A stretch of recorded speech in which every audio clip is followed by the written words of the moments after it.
Kinabukasan, habang nagsusulat ang duke sa kanyang silid, sinabi ni Aiden na balak niyang sumali sa search party ng pangkat ni Margrave. Nabahala ang duke at binalaan si Aiden na mas mapanganib ang paghahanap kaysa sa bundok ng mga demonyo, at magiging mahirap ibigay ang pahintulot. Iginiit ni Aiden ang pagsama kay Margrave, sinigurado sa duke ni Margrave na titiyakin niyang ligtas si Aiden. Napabuntong hininga ang duke, at ipinaalala kay Aiden na hindi ito isang simpleng pamamasyal. Pumayag si Aiden, ngunit binigyan diin niya na dahil ang investigasyon ay para sa kaligtasan ng kanilang teritoryo, nais niyang makibahagi. Bigla namang hinawakan ni Margrave ang balikat ni Aiden, at hinimok ang duke na payagan siyang sumama, sabay tanong kung hindi ba't magiting para sa isang anak na tumulong para sa kanyang ama. Napabigla at natulala ang duke sa kanyang kahilingan, ngumiti lamang si Aiden, iniisip sa sarili kung gaano siya kaiba ngayon kumpara sa kanyang nakaraang buhay. Dati, wala siyang silbi, pero ngayon, napatunayan na niya ang kanyang kahalagahan. Nagkomento ang Underlord na ginagawa ito ni Aiden para sa kapakanan ng duke, ngunit binaliwala ni Aiden ang ideyang yun. Alam niyang ang tunay na dahilan ay para sa paggising ni Beelzebub. Ibinunyag ni Aiden na ang pangalawang kondisyon upang gisingin ang espada ay ang pagsipsip ng napakalaking dami ng life energy, na magagawa lang sa pamamagitan ng pagpatay sa mga halimaw. Ipinakita ni Aiden ang kanyang pananabik, na nagpapakita pa ng dila habang iniisip ang kasiyahan ng pakikipaglaban sa mga halimaw. Napansin ng Underlord na ito ang unang beses na nakaramdam siya ng awa para sa mga halimaw.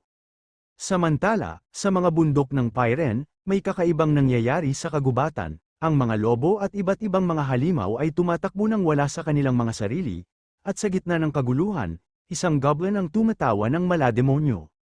Pagdating nila Aiden sa kuta, nagulat si Aiden sa kalagayan nito. Iniisip niya, ito ba ang kuta ng Attila na itinayo upang ipagtanggol laban sa mga halimaw ng bundok ng Pyren? Ang mga pasilidad at ang mga sundalo ay magulo. Sa ganitong kalagayan, mahihirapan silang harapin kahit isang grupo ng mga goblin. Iniisip ni Aiden, paano ba nila napipigilan ang mga halimaw? Lumapit ang isang sundalo at bumati sa kanila. Nagpapakilalang si Dasvald Taimon, ang punong opisyal ng kuta ng Attila. Tinanggap niya ang kanilang mga natatanging panauhin, si Swordmaster Margrave Tired at ang Trollmaster na si Aiden Remes. Narinig ni Aiden ang dalawang bantay na nag-uusap malapit. Tinanong ng isa kung si Aiden ba ang kilalang magulo na batang Panginoon, at sumagot ang kasamahan niya na hindi siya magulo, scout siya. Siya raw ay ang Trollmaster. Bago nagtawanan, sinabi ng unang lalaki na narinig niyang pinatay ni Aiden ang isang troll, kaya siya tinawag na Trollmaster. Binaliwala ito ng kasamahan, sinabing marahil ay tinawag lang siyang ganun dahil mukha siyang troll. Nagalit si Lo nang marinig ito, at handa nang bunutin ang kanyang espada, ngunit pinigilan siya ni Aiden. Nagsalita ang Underlord na hindi karaniwan para kay Aiden na manatiling kalmado matapos marinig ang ganitong mga pang-iinsulto. Sumagot si Aiden na ang pakikipaglaban ay hindi makakabuti, at narinig na niya ang tawag sa kanya ng napakaraming beses kaya hindi na siya nagagalit. Napansin ni Margrave ang tensyon at nagkomento, dahil ba sariwa ang hangin dito kaya maraming mga insekto, ang mga insektong ito ay masyadong maingay. Pagkatapos, lumingon siya kay Dasvald Taimon, at tinanong kung sumasang-ayon ba siya. Isang galit na pahiwatig sa mga nag-uusap na sundalo, tumawa na parang natatakot si Dasvald, at sinabing sariwa nga ang hangin. Ngumiti si Aiden sa sarili, iniisip, ang taong ito ay marunong maging tuso. Habang naglalakad sila sa kuta, binanggit ni Dasvald na may mga ulat ng mga pag-atake ng halimaw sa iba't ibang teritoryo. Nagulat si Aiden at tinanong kung may nangyari na ba sa kuta ng Attila. Sinigurado ni Dasvald na walang dapat ipag-alala ang kuta. Nagalit si Aiden sa tugon at sinubukan magpigil. Napansin ni Margrave ang pagkairita sa mga mata ni Aiden, at tinanong si Dasvald, sa kabila ng mga halimaw na naroroon sa harapan ng kuta, sinasabi mong walang panganib. Tumango si Dasvald at ipinaliwanag, oo, dahil nanirahan ang mga orc sa gitna ng bulubundukin, marahil dahil sa mga orc, hindi bumababa ang ibang mga halimaw sa teritoryo. Naguluhan si Aiden, iniisip, mga halimaw na pinipigilan ng ibang halimaw. Bigla siyang nagulat nang magsalita ang Underlord sa kanyang isipan, sinabi, may malaki ang paparating. Agad na lamingga si Aiden sa paligid, pilit hinahanap ang banta, wala akong makita. Sumagot si Aiden na litong-lito, ngunit biglang tumalim ang kanyang pakiramdam, at napagtanto niyang may mali. lumaki ang kanyang mga mata nang bumaling siya kay Dasvalt at sabik na nagsabi, "Paparating ang mga halimaw, kailangan nating isara ang mga tarangkahan ngayon." Natawa si Dasvalt, iniisip na nagbibiro lang si Aiden, sinabi, "Sobra na ang mga biro mo, young master, halimaw mula sa wala," sabi niya nang may pagwawalang bahala. Ngunit biglang nagsalita si Margrave, na nanatiling tahimik hanggang ngayon, at nag-utos, isara ang mga tarangkahan. Ang kanyang makapangyarihang boses ay walang iniwang puwang para sa pagtatalo, namangha si Dasvalt, kahit si Margrave ay nag-utos na isara ang mga tarangkahan, biglang yumanig ang lupa, nararamdaman ni Dasvalt ang panginginig sa ilalim ng kanyang mga paa at napagtanto niyang may mali, napakalaking mali. Nararamdaman ang pagkaapurahan, sinabi ni Margrave ng seryoso, "Ito'y isang alon ng mga halimaw." Kumalat ang takot, papalapit na ang isang grupo ng mga halimaw patungo sa kuta. Tatlong mga bantay, na nakatayo malapit, ay takot na takot. Ang lalaking nasa gitna ay sumigaw kay Dasvalt, "Ano ang gagawin namin?" Ngunit si Dasvalt, nanginginig sa takot, ay hindi makasagot.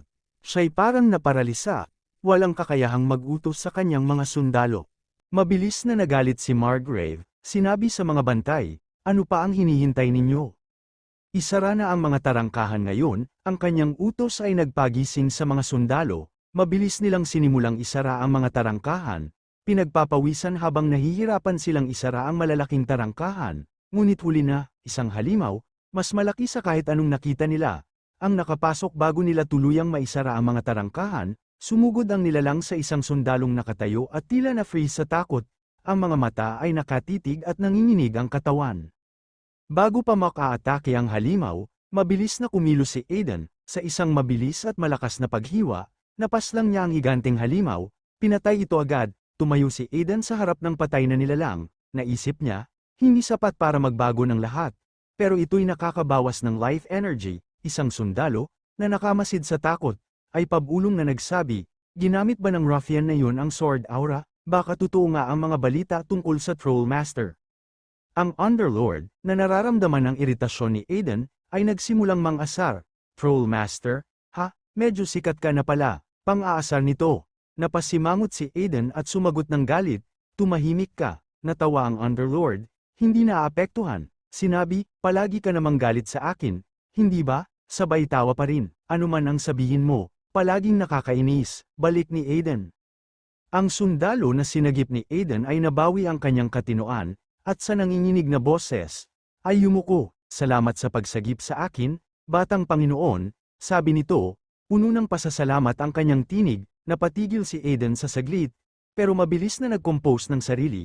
Tumingin siya sa sundalo at sinabi, "Sa halip na magpasalamat, kumuha ka ng sandata at ipagtanggol ang pader." Niyakap ng sundalo ang sinabi at tumakbo palayo para sumali sa iba.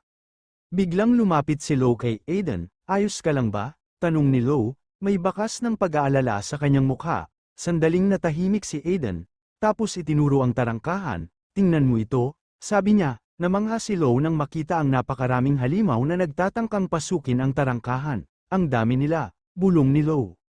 Bigla na lang, nagsimulang tumawa si Aiden, isang madilim na malasatanikong aura ang bumalat sa kanya. "Mula ngayon, sila na ang magiging pang-araw-araw kong pagkain," sabi niya habang kumikislap ang kanyang mga mata sa baluktot na kasiyahan. Nagulat si Lo, litong-lito at natakot sa biglang pagbabago ni Aiden. Tumingin si Aiden sa Beelzebub na espada na hawak niya, ang kanyang mga mata ay seryoso. Para bang kinakausap niya ang espada na parang buhay, "Gusto mo ba silang kainin?" Tanong niya, ngunit biglang naramdaman ni Aiden ang pagkadismaya. "Ano bang sinasabi ko?" Iniisip niya. Ang Underlord, laging naroon sa isip ni Aiden, ay tumawa ng malakas. Kahit ang hari ng mga Dragon Slayer ay hindi makatatanggi, pang-aasar nito. Ang Beelzebub ay ang espada ng katakawan, pinapalabas nito ang likas na pagnanasa ng sinumang may hawak nito. Nakakatuwa ang pakinggan ang tunay mong nararamdaman. Namumula si Aiden sa hiya, hawak ang kanyang espada, halatang inis. "Kailangan kong maging maingat," bulong niya sa sarili, ngunit bigla siyang ngumiti, bumalik ang kanyang kumpiyansa. "Pero dahil nandito na ako para gisingin si Beelzebub, buong pasasalamat kong sasamsaman ang lahat ng life energy na ito," sabi niya ng may determinasyon. Bigla na lang, tinawag siya ni Margrave, kalmado at mahinahon ang boses. Babalik ako pagkatapos maglinis-linas, sabi nito. Nagulat si Aidan, hintay. Sigaw niya, ako na ang bahala, magpahinga ka na, ngunit bago pa makapagsalita ng higit pa si Aidan, tumalon si Margrave pataas, lumilipad sa ibabaw ng mga halimaw. Nanlaki ang mga mata ni Aidan sa pagkagulat habang pinapanood niya ang paglipad ni Margrave palayo. Hindi, sigaw niya ng desperado habang si Margrave ay lumutang sa ibabaw ng mga halimaw. Tumangala ang mga halimaw sa kanya, naramdaman ang napakalakas na kapangyarihan na nagmumula sa kanya. Tumingin si Margrave pababa sa dagat ng mga halimaw, iniisip ang susunod na hakbang. Dapat ko bang tapusin silang lahat ng sabay-sabay? Inisip niya, nakakapagod. Nabighani ang mga sundalo sa pader sa kanilang nakikita. Isang lalaki sa kaliwa ang nagsabi ng may pagkamangha, iyon ang Aura Blade, tanging isang swordmaster lang ang makakagamit niyan. Si Aidan, na nasa lupa pa rin, ay galit na galit. Hindi. At least, iwanan mo man lang ako ng kalahati sa kanila. Sigaw niya, halatang dismayado. Hindi, kahit isang kapat lang, ayos na. Ang kanyang tinig ay umalangaw-ngaw sa buong kuta, ngunit si Margrave, na mataas pa rin sa ere, ay naghahanda ng bitawan ang kanyang nakakapinsalang kapangyarihan sa mga halimaw sa ibaba. Nagsimula na si Margrave sa kanyang pagsalakay, gumalaw ng mabilis at may grasyang hindi inaasahan mula sa kanyang laki. Sa bawat hampas ng kanyang Aura Blade, isang dosenang halimaw ang bumagsak, ang kanilang mga katawan ay naputol at nagkalat sa lupa. Isang massacre. Sa loob ng ilang sandali, ang minsang nakakatakot na hukbo ng mga halimaw ay patay na, ang kanilang mga bangkay ay nagkalat na parang mga itinapong manika. Nang hamupa ang alikabok, bumaba si Margrave pabalik sa lupa, may malapad na ngiti sa kanyang mukha. Matagal na mula noong kailangan kong gamitin ng husto ang aking lakas, sabi niya, tumatawa ng malakas. Ang sarap iunat ang aking mga kalamnan ng ganito. Nakatayo si Aidan, pinupunasan ang mga luha ng pagkabigo mula sa kanyang mga mata. Hindi siya makapaniwala. Ang pagkakataon niyang masipsip ang life energy ng mga halimaw para kay Beelzebub ay nawala. Kinuha ng bigla dahil sa napakalakas na kapangyarihan ni Margrave. Bakit pa siya pumunta dito at sinira ang lahat? Inisip ni Aidan ng mapait. Si Dasvalt, ang punong opisyal ng kuta ng Attila, ay lumapit sa kanila, yumuyukod ng may pasasalamat. Salamat sa inyo pareho, sabi niya, puno ng ginhawa ang boses. Dahil kay Margrave, napalayas natin ang mga halimaw ng hindi masyadong napinsala. Utang namin sa inyo ang aming buhay. Bigla, narinig ni Aidan ang boses ng Underlord na nagsalita sa kanyang isipan. Aidan, tawag ng Underlord, ngunit mabilis na sumagot si Aidan, narito ka na naman ba para lokohin ako? Tumawa ang Underlord. Anong sinasabi mo? Ang binanggit ko kanina ay hindi tungkol sa alon ng mga halimaw na ito. Natahimik si Aidan, biglang naging alerto. Anong ibig mong sabihin? Maging malinaw ka. Inulit ng Underlord, ang malaking bagay na naramdaman ko ay hindi ang alon ng mga halimaw. Nanlaki ang mga mata ni Aidan sa pagkagulat. Kung hindi ito ang alon ng mga halimaw, ano ito? Tumigil ang tibok ng puso ni Aidan nang tumungala siya, at makita ang napakalaking apoy na nagliliyab sa itaas nila, pinaliliwanag ang isang napakalaking anino na gumagalaw sa labas ng mga pader ng kuta. Nanlaki ang mga mata ni Aidan sa pagkamulat. Umalis na kayong lahat dito. Bilis! Sigaw niya, ang kanyang boses ay tumagos sa kaguluhan. Sumabog ang eksena sa kaguluhan habang sumabog ang fireball, nagpapadala ng isang mainit na shockwave sa buong kuta ng Attila. Nagkukumahog ang mga sundalo na umiwas sa pagsabog, halos nakatakas mula sa nakakamatay nitong sakop. Sa gitna ng kalituhan, isa sa mga lalaki sa kaliwa ang nauuto, anong nangyayari? Nagpalitan ng tingin sina Aidan at Margrave, parehong nagulat sa laki ng spell na apoy. Ito ay tiyak na gawa ng isang makapangyarihang mage. Bulong ni Margrave, sinusuri ang kalangitan para sa anumang senyales ng caster. Si Aidan naman ay kumuyam ng kanyang mga ngipin, ang kanyang mukha ay balot ng galit. Hindi ito manggagaling sa isang mage, sabi niya. Narinig muli ni Aidan ang boses ng Underlord. Alam mo kung anong nilalang iyon, hindi ba? Tanong nito, mas curious kaysa nababahala. Isang fire spell mula sa Pyren Mountains. Iyon ang nilalang mula sa nakaraang buhay ko, bulong ni Aidan, Bumabalik sa kanyang alaala kung paano siya halos namatay noong huli niyang hinarap ang halimaw na iyon. Paano ko nga ba makakalimutan ang ganitong nilalang? Nagsalita ang Underlord, nagtataka. Seryoso ka ba? Tanong nito nang may pag-aalinlangan. Agad siyang tinugunan ni Aidan, kalokohan lang, kalimutan mo na, sabi niya. Habang muling nagsasama-sama ang mga sundalo, isa sa kanila ang napatingin sa papalapit na hukbo, nanlaki ang mga mata sa takot. Bakit sila magkakasama? Orcs at trolls, nagbuo ng porma sayon. Sabi nito, itinuro ang mga nilalang. Narinig ni Dasvalt, na nasa malapit, ang pahayag at kumunat ang noo sa pagkalito. Ang mga troll ng Wasteland at ang mga orcs ng Pyren Mountains, hindi ba't sila palaging magkaaway? Paano sila nagkaisa ngayon? Lumingon si Margrave kay Aidan, may matinding determinasyon sa kanyang mukha. Ako na ang bahala dito, babalik ako agad, sabi niya, handa na muling lumaban. Ngunit hinawakan ni Aidan ang kanyang braso upang pigilin siya. Sinabi ni Aidan kay Margrave, sobrang dami ito para sa iyo ng mag-isa. Tumingin si Margrave pabalik sa kanya, may halo ng gulat at pang-aalipusta sa kanyang mukha. Anong ibig mong sabihin? Itinuro ni Aidan ang likod ng hukbo. Tumingin ka, siya'y nanawagan. Nagtataka sina Margrave at Dasvalt na sumilip sa malayo kung saan may isang malaking figure na nakatayo, may armas sa kamay, na nag-uutos sa mga nilalang. Namutla ang mukha ni Margrave. Ano iyon? Tanong niya, halos hindi makapaniwala. Isang mataas na troll, tugon ni Aidan, ang boses niya ay mababa at tensyonado. Isang halimaw na may kapangyarihang mahika at lakas na katumbas ng isang sword master. Huminga ng malalim si Margrave, nagpaabot ng lakas ng loob. Aidan, Dasvalt, e-evacuate ang mga tao, haharapin ko sila at bibigyan ko kayo ng oras. Ngunit, sumulong si Aidan, may paraan pa rin para labanan ito, iginiit niya. Tumingin si Margrave sa kanya, ang mga mata ay humihigpit sa kalituhan. Sigaw niya, paano mo balak harapin ang isang nilalang na kahit ako ay mahihirapan? Bamaling si Aidan kay Lo, na masigasig na nakikinig. Lo, utos ni Aidan, dalhin ang mga sundalo. Huwag mag-atubiling pigilan ang mga nilalang na ito sa abot ng iyong makakaya. Walang pag-aalinlangan, tumango si Lo at umalis. Tumingin si Margrave kay Aidan, may halo ng pagdududa at pag-aalala sa kanyang mga mata.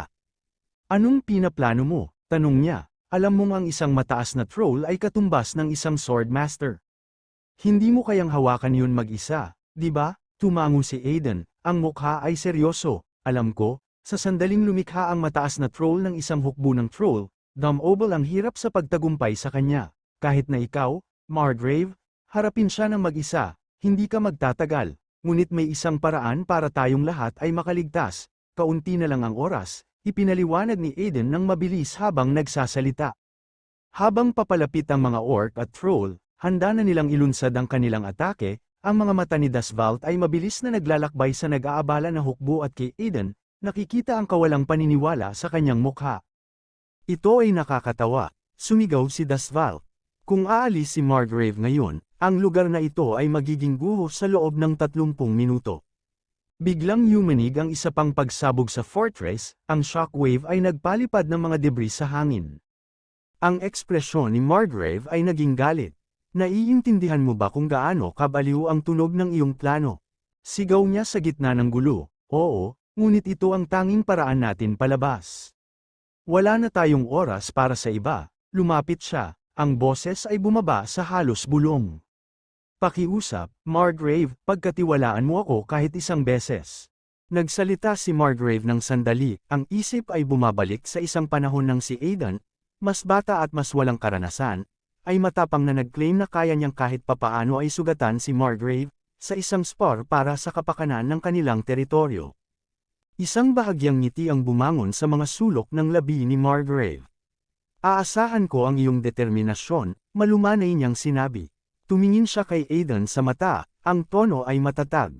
Sige, pagkakatiwalaan kita sa pagkakataong ito. Ngunit malaman mo, kung mali ka, kailangan mong sumali sa aking night order. Umubo si Aiden, kalahating ngiti sa kapansin-pansin na si Margrave. Sang-ayon ako, sabi niya na may pagtango. Humakbang pabalik si Margrave, at pagkatapos ay tumalon patungo sa hangin, lumilipad patungo sa hukbo ng kaaway. Ang Underlord na nanunood sa eksena ay hindi makaligtas sa kanyang pag-aalinlangan. Aiden, sigurado ka bang isa lang ang mataas na troll sa mundong ito?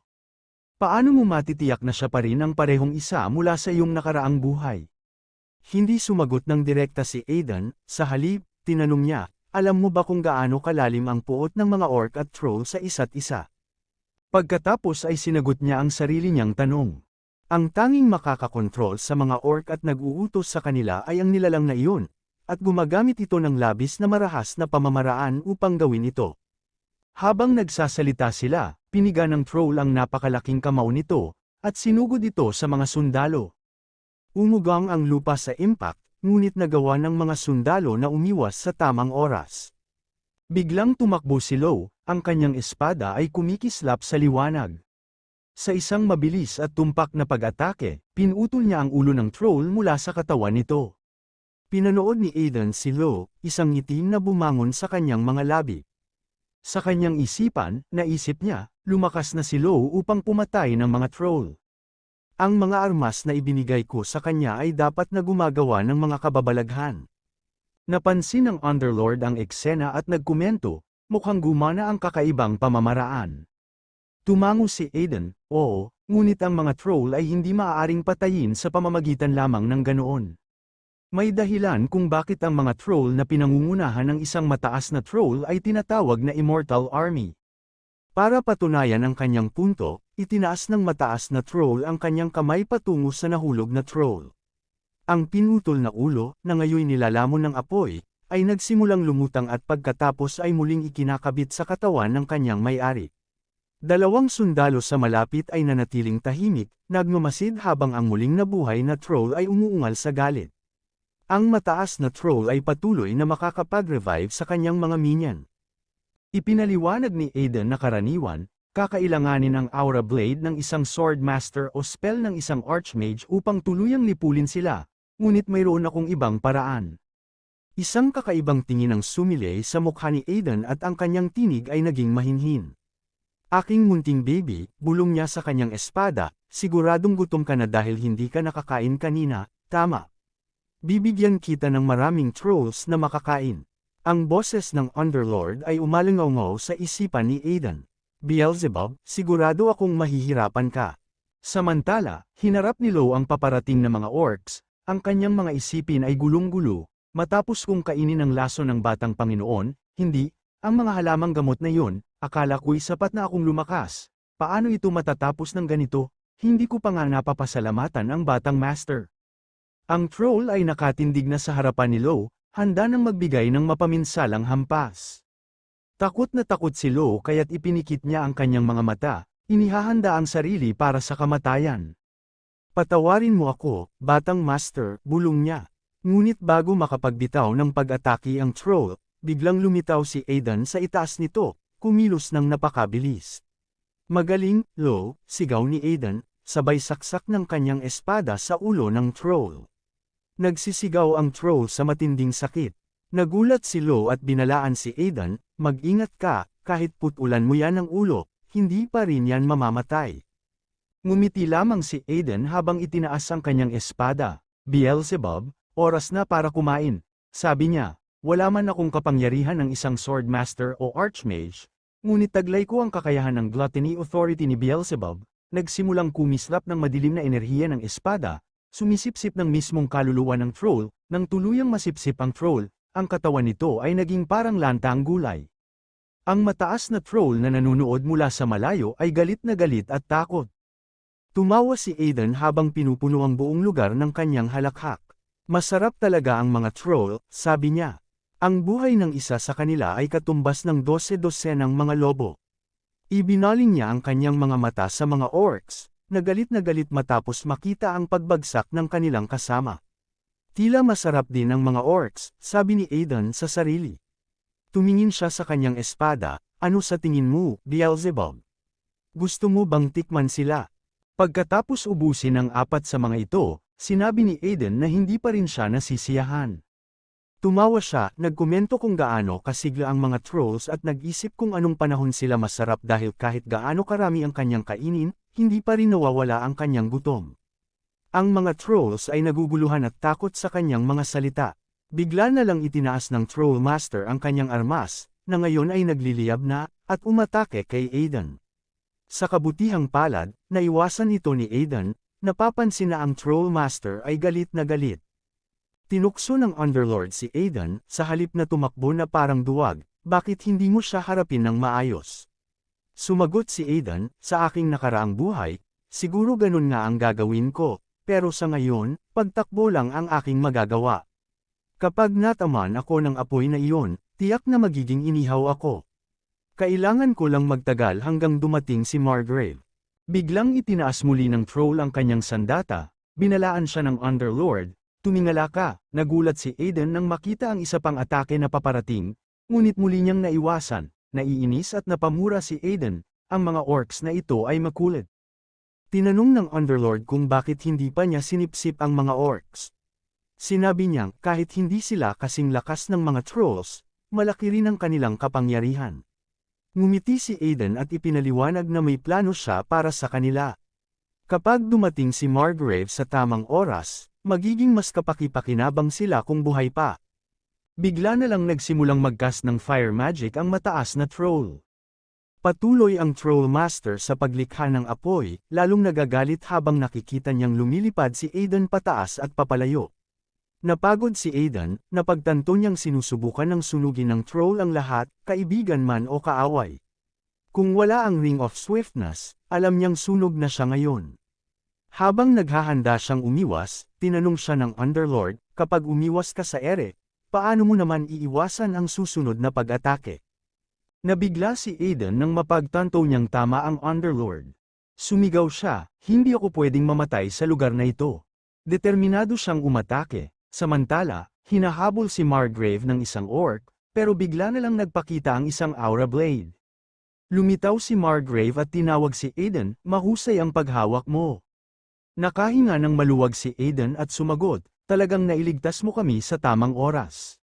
Pinuri ni Aiden si Margrave, tulad ng inaasahan, ang isang Swordmaster ay kayang puntahan ang distansyang iyon ng mabilis. Pagkatapos makita ang pinuno ng mga orc, inisip ni Aiden, mukhang maayos ang lahat. Nasyok at nalito ang mataas na troll sa pagsulpot ng hindi inaasahang manlulusob. Maging ang mga nakapaligid na orc ay nagulat, ngunit ngumiti lamang si Aiden at sinabi, nagbago na ang agos ng sitwasyon, ikaw, nakakadiring troll. Kahit na may tapang si Aiden, pansamantalang nabigla siya nang sabihin ng Underlord na siya ay nahuhulog. Sumigaw si Aiden sa kalituhan, ngunit biglang may orc na sumalo sa kanya, at tinulungan siyang ligtas na bumaba sa lupa. Salamat, sabi ni Aiden sa orc na tila hindi pa rin makapaniwala sa mga nangyari, maging ang mga sundalong malapit ay nagulat, isa sa kanila, na nakatayo sa kaliwa, ay hindi makapaniwala, iniligtas ba talaga ng orc ang batang master? Tanong niya ng malakas. Nagsalita ang orc, pasensya na, hindi kita naprotektahan, aking kapatid. Iniunat niya ang kanyang kamay, pinisil ang kamao, at nangako, maghihiganti tayo sa mga troll na humamak sa atin. Sa puntong ito, nagsimulang lumaban ang mga orc laban sa mga troll. Lubos na nagulat ang mga troll, naguluhan ang mga sundalo, isa sa kanila, na nakatayo sa kanan, ay nagtanong, ano ang nangyayari, bakit inaatake ng mga orc ang mga troll, hindi ba magkasangga sila? Ang kanyang kasama sa tabi niya ay nalito. Ano ba ang nangyayari? Tanong niya. Pagkatapos, hinarap ng Underlord si Aiden at sinabi, nangyari ito, tulad ng sinabi mo. Tumango si Aiden, sinabi ko sa iyo. Kinokontrol ng mataas na troll ang mga orc sa pamamagitan ng pagsasamantala sa kanilang katapatan sa kanilang tribo at pinuno, gamit ang kanilang mga lider at mga anak bilang mga bihag. Nanatiling nagtataka si Aiden at nagtanong, napalaya ba ang mga bihag? Ngumiti si Aiden at sinabi, ang kaaway ng aking kaaway ay aking kaibigan, kaya hindi ko sinakop ang mga orc ng basta-basta. Sa sandaling iyon, hinigpitan ng mataas na troll ang kanyang sandata, tumatawa na parang may plano siya. Pero nabasag ang kanyang tiwala nang makita niyang umatake si Margrave. Nagulat ang mataas na troll, at si Margrave man ay pansamantalang nalito. Iniisip kong gagamitin ang mahika ng apoy para ipagtanggol ang sarili. Inisip ni Margrave, ang troll na ito ay isang nilalang na pantay sa isang swordmaster, tulad ng sinabi ni Aiden. Kung ako lang, hindi ko magagapi ito. Sa sandaling yun, sumali rin ang pinuno ng mga orc sa labanan, umaatake sa mataas na troll. Gayunpaman, hindi pa rin sapat ang kanilang pinagsamang lakas, naisip ni Margrave, kung mayroon lang isa pang Swordmaster, magbabago sana ang sitwasyong ito. Nagulat ang mataas na troll sa mga nangyayari, at narinig ang boses ni Margrave, sapat na ang iyong ingay, malamig na sinabi ni Margrave, mamatay ka ng tahimik. Sa kabila nito, sumigaw ang troll, hindi ako pwedeng mamatay ng walang kabuluhan, hindi ko mapapatawad ang mga taong pumatay sa aking mga magulang. Biglang sumabog ang mga apoy mula sa kanyang mga mata at ilong, ikinagulat ni Margrave at ng pinuno ng orc. Naramdaman ni Margrave ang kakaibang gulo sa daloy ng mana, at napagtanto niyang may mali, nabaliw ang troll at idineklarang, pasasabugin ko ang lahat ng mana sa aking katawan at isasama kayong lahat. Naging seryoso ang mukha ni Margrave. Kahit na ako hindi ko ito mapipigilan, hindi kakayanin ng mga kabalyero ang apoy, sumigaw siya ng mabilisan, tumakbo kayo, pasasabugin na niya ang kanyang sarili, ngunit bago pa makagalaw ang sinuman. Sumugod si Aiden papunta sa mataas na troll, lahat ay nagulat. Sumigaw si Margrave, Aiden bumalik ka, baka mamatay ka.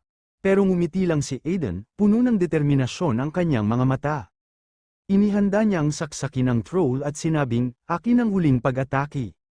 Sa isang iglap, naganap ang pagsabog, sinaksak ni Aiden ang mataas na troll gamit ang kanyang espada na Beelzebub at sinabi, panahon na para sa pangunahing putahe. Habang ibinaon niya ang Beelzebub sa puso ng troll, sinimulang higupin ng espada ang lahat ng mana mula sa troll.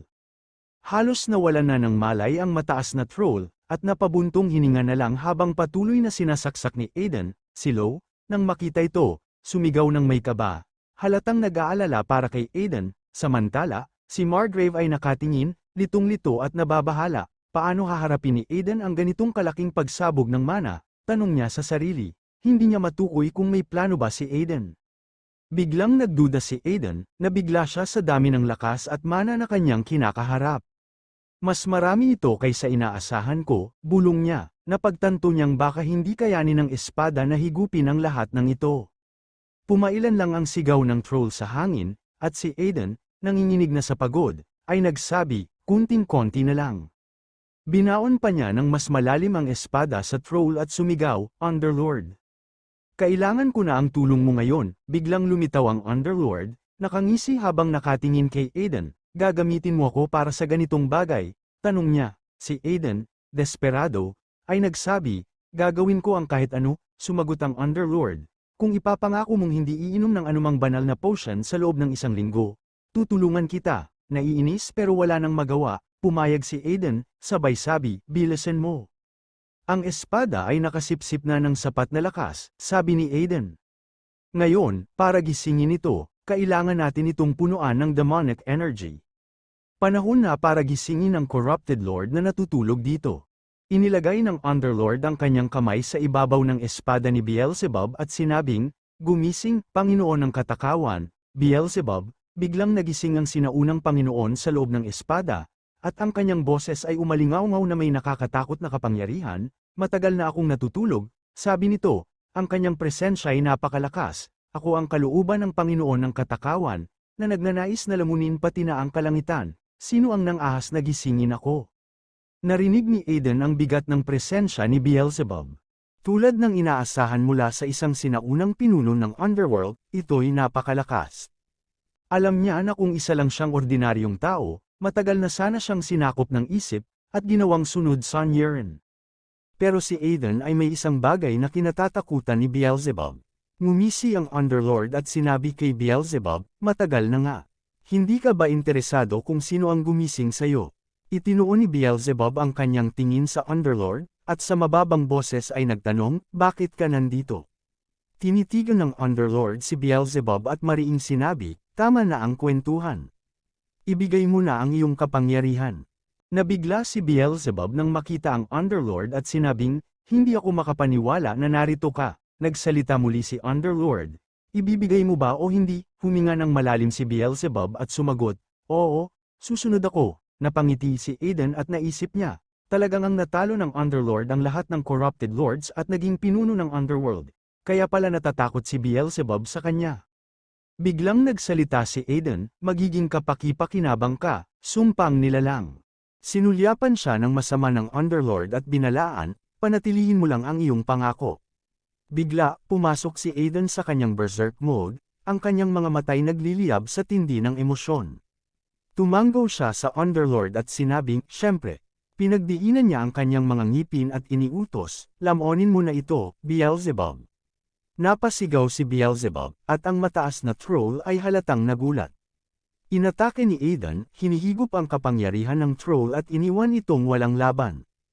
Habang patuloy na hinihigop ni Aiden ang kapangyarihan, binalaan niya ang lahat, hindi ko na makita ang kahit ano, mag-ingat kayo, mahigpit na kumapit si Lo sa isang puno, sumisigaw napakalakas ng bugso ng hangin. Sumigaw si Aiden sa troll, maging lakas ko, ngunit sa huling galaw ng paglaban, tumanggi ang troll at nagsabi, hindi. Biglang huminto ang hangin at naglaho ang troll. Namangha si Margrave na nakasaksi nito. Saan napunta ang mataas na troll? Tanong niya ng malakas. Tapos na ba? Ligtas na ba tayo? Tanong ni Lo. Tumayo si Aiden na tulala, napagtanto ang napakalaking kapangyarihang kanyang naabsorb. Ito ba ang tunay na kapangyarihan ng autoridad ng Panginoon ng Kasakiman? Tanong niya sa sarili. Napakarami ng life energy at mana na kanyang nararamdaman, at nalula siya. Naramdaman niyang nahihilo siya. Nasobrahan ako, kumain ako ng sobra, bulong ni Aiden. Tumawa ang Underlord, ganyan ang nangyayari kapag sinubukan mong ubusin ang lahat. Gaano man kalakas ang kapangyarihan, kung aabusuhin mo, nagiging lason nito, kailangan mong pakawalan ang ilan sa mga ito. Ngunit matapang na sumigaw si Aiden, hindi, aabsorb ko lahat. Ano man ang mangyari, biglang napansin niya ang isang bagay sa ilalim niya. Isang paggalaw ang kanyang nakita, nagtaka siya. Ano yun? Tumingin ang Underlord at nagsabing kalmado, isang phoenix. Nanlaki ang mga mata ni Aiden sa pagkakaintindi, kaya pala kayang gumamit ng apoy ang mataas na troll. Mabilis niyang sinuri ang pinagmula ng galaw at nakita ang itlog ng phoenix. Nagtaka siya kung naubos na ito ng mataas na troll at nahulog sa isang estado ng pagkakakoma. Napangiti siya sa sarili, isang phoenix, kasing bihira ito ng dragon. Paano ito napunta rito? Tumawa siya at lumingon sa Underlord. Kung kainin ko ito, magkakaroon ba ako ng kapangyarihang apoy? Nagsalita ang Underlord. Hindi mo ba sinabi kanina na nasusuka ka sa sobrang pagkain? Kumibit balikat si Aiden at ngumiti. Totoo yun, pero iba ang usapan kapag usapang apoy. Bumantong hininga ang Underlord. Habang pinapanood kita, nauunawaan ko kung gaano kalala ang kasakiman ng tao. Ngumiti lang si Aiden at nagsabi, salamat sa pagkain. Biglang tinapat ni Margrave si Aiden sa likod. Sa huli, nagawa mo rin, sabi niya. Naramdaman ni Aiden ang pagdagsa ng pagkahilo at hindi na niya ito mapigilan. Nagsuka siya, nagtaka si Margrave, nababahala, ayos ka lang ba? Tanong niya, nagbiro ang Underlord, yan ang napapala mo sa sobrang kasakiman. Napansin ni Margrave ang Phoenix at nagulat, yan ba ang Phoenix? Paano nagkaroon ng ganoong bihirang nilalang dito? Si Aiden, naabala pa rin sa kanyang kondisyon, ay nag-aalala tungkol sa kanyang mana at life energy. Kailangan kong kainin ang Phoenix, bulong niya. Habang nagsasalita siya, biglang nabasag ang itlog ng Phoenix. Napatingin si Aiden na hindi makapaniwala. Naku, sabay mura niya. Biglang lumitaw ang Phoenix sa harap niya. Komento ng Underlord, nagising ang Phoenix matapos nitong maabsorb ang mana na pinalabas mo. Sa paligid nila, napanganga ang mga sundalo, isang lalaki ang sumigaw. Yan ang maalamat na Phoenix, ang isa pa ay nagsabi, makakita ng Phoenix sa personal, napakaswerte natin, naiinis si Aiden at umungol, dahil sa matandang yon, nawala sa akin ang bihirang pagkakataon, biglang may bumagsak sa ulo niya. Anong nangyayari? Sigaw ni Aiden, isang boses malapit sa kanya ang nagsabi, nakaupo ang Phoenix sa ulo ng batang master. Nagulat si Aiden at nalito. Bakit ito nakaupo sa ulo ko? Biglang napalibutan siya ng apoy, nagsigawan sina Margrave at Lo sa gulat. Natarante si Aiden, iniisip, alam ba nito na sinubukan ko siyang kainin? Susunugin ba ako nito ng buhay? Pero sa kanyang gulat, hindi mainit ang apoy. Hindi ito mainit, anong nangyayari? Tanong niya. Sumagot ang Underlord, iyan ang pagpapala ng Phoenix. Ibinibigay nito ang mataas na resistensya laban sa apoy. Dahil muling nabuhay ito sa mana na pinalabas mo, siguro nakita ka nito bilang tagapagligtas, Ngumiti si Aiden habang hawak ang balahibo ng Phoenix, magagamit ko ito laban sa taong yon, sabi niya sa sarili, biglang lumipad ang Phoenix, at iniwan si Aiden na nakatingin sa balahibo habang bumabagsak ito sa kanyang kamay. Nasagulat pa rin si Margrave at tinanong si Aiden, ayos ka lang ba? Kanina lang nasusunog ka. Ngumiti si Aiden at sumagot, oo, ayos lang ako. Umiling si Margrave na parang hindi makapaniwala, simula nang makilala kita, naranasan ko ang isa-isa sa mga hindi kapani-paniwalang bagay. Tumawa si Aiden, maniwala ka, ako rin ay litong-lito. Ito ang unang beses kong makaranas ng ganito. Habang nag-uusap sila, may isang orc na lumapit sa kanila. Ibinaling ni Aiden ang kanyang pansin sa orc at nagtanong, ikaw ba ang pinuno ng tribo ng mga orc? Bakit nandito ka pa? Gusto mo pa bang makipaglaban? Tumingin ang orc kay Aiden ng seryoso at nagsabi, ang isang naputol na sumpa ay may kapalit. Ang kapalit ay kamatayan, maaari mong kunin ang aking ulo. Naguluhan si Aiden at tinanong ang orc, anong sumpa ang sinasabi mo? Ipinaliwanag ng orc, matagal na panahon na ang nakalipas, ang pinuno ng pamilya Remes, at ang aming pinuno ay naglaban para sa lupang ito. Natalo ang aming pinuno, at nanumpa na hindi nabababa mula sa bundok. Nanirahan kami doon at pinrotektahan ang lupain mula noon. Biglang naalala ni Aiden na nabanggit ni Dasvalt na ang mga orc ay nanirahan sa gitna ng bulubundukin. Maaaring ang mga orc ang dahilan kung bakit hindi bumababa ang mga halimaw sa teritoryo. Naisip niya na may katuturan ito ngayon. Ang mga orc ay isang lahi na pinahahalagahan ng kanilang mga sumpa higit pa sa kanilang sariling buhay. Kaya't nanatili sila sa bundok. Yumuko ang orc at nagpatuloy, ang aking ulo ay sapat na. Pakiusap, patawarin mo ang aking tribo, lumingon si Aiden at nagsabing, hindi ko naman kailangan ang ulo mo.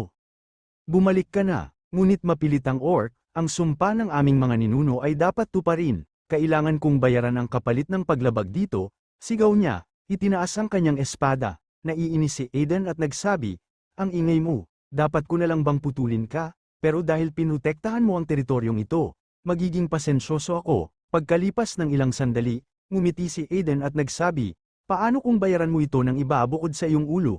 Napatigil ang orc sa kanyang mga sinabi.